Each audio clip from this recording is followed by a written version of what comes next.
Brought in the Siches that the Alter Rebbe's behavior was bedugma shel maila. In other words, the Alter Rebbe did things as things are done on high, because he was sort of like an in of Merkava, you know.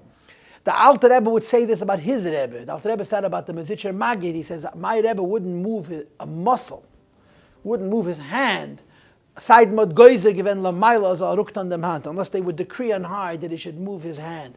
And the bittul, the degree of connection between the Magid and the heavens was such that every single tnu, every single aspect and motion that he took reflected what was happening on high. In fact, of course, there's the famous story that he once lay down for a nap on a Friday afternoon, and according to Kabbalah, it's a time to rest.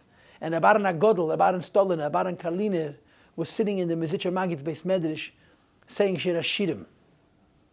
So the Magid sent him a message saying that he has to stop saying Shir HaShirim because his Shir HaShirim is making a größer Rash l'maylo und ich kann nicht schlafen. The Baran HaGodel Shir HaShirim was making a great tumult on high, and the Magid couldn't sleep. So I think from the Frierdiker Rebbe says, Shema Mino, we learn a few things. That when you say Shir HaShirim, you make a ganze Shturim l'maylo, and that the Mezitcher Magid sleep is more important than a Baran HaGodel Shir HaShirim. Now what's the logic to that? And of course the answer to that is, Tzadikim sleep is avoidam.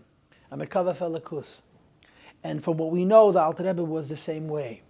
There was incredible exactitude and precision. Every motion and every moment and every act and every investment of self was incredibly precise and was bedugma shel maila. The previous Rebbe gives, for example, the Alter Rebbe's avodas hatfila, Alter Rebbe's davening. It was exactly 2 hours, a half an hour till Shmoneh Esrei, a half an hour from Shmoneh Esrei, and half an hour the Shmoneh Esrei, because his azedetz man tefillah l'mayla. That's the time of davening on high. You'll see in the Maimer, what you have in Tanya called Eis Ratzon, auspicious times. The Eis Ratzon for tefillah shachris is 2 hours, and the Alter Rebbe's davening was precisely 2 hours every single day.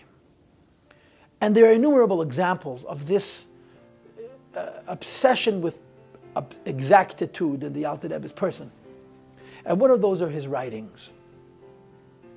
The expression which the Rebbe used all the time, and it's not the Rebbe's original expression, this goes back to earlier generations, is L'shoinei hazahav from the Mountain Rebbe. The Rebbe's choice of words and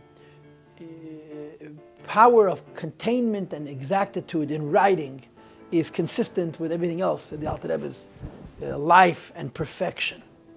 Everything was very, very measured. You know, people talk about the language of the Alter Rebbe Shulchan Aruch. Someone told me, someone who knows, that the Baditchev said that he writes like the Rif, like the Alphas in the Shulchan Aruch.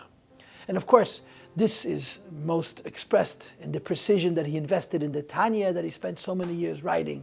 And then of course, the Alter Rebbe's Siddur, that even the biggest Misnagdim admitted that there is no diktuk equal to the Alter Rebbe's exactitude, and so forth and so on.